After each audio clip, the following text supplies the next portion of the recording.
Demi memperkenalkan dunia fotografi kepada anak muda di Kota Palembang, diadakan workshop pembuatan film dan fotografi yang dihadiri fotografer profesional Setiadi Darmawan, Giri Prastio, Bari Kusuma, dan Budi Supriyanto di Aula Bina Praja Sabtu 23 Januari 2016.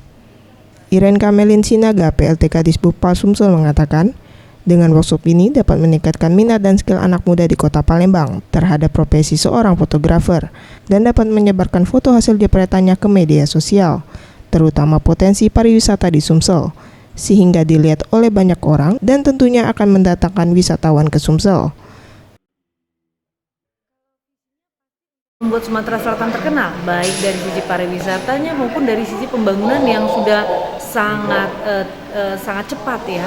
Nah, yang kedua tentunya meningkatkan kualitas daripada netizen kita, anak-anak muda kita, supaya hasil karya mereka itu bisa dilihat oleh dunia.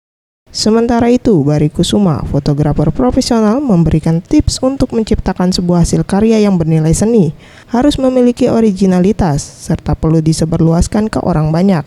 Dengan menggunakan media sosial yang ada saat ini, dapat dengan mudah untuk diupload dan terus berinovasi dengan menciptakan hal yang baru. Jadi di sini saya menekanin, jadi sekarang ini kalau untuk menjadi seorang travel photographer nggak cukup cuman bisa motret aja, yang saya tadi jelaskan tadi kan. Jadi harus bisa belajar untuk menulis, terus juga, dan yang penting adalah bisa mendeliver konten-konten ini banyak orang biar bisa melihat. Contohnya ya gimana, lewat sosial media. Nah, sosial media ini banyak kan manfaatnya, tadi kan saya sebutkan. Farel Dwi Satria, Sriwijaya TV.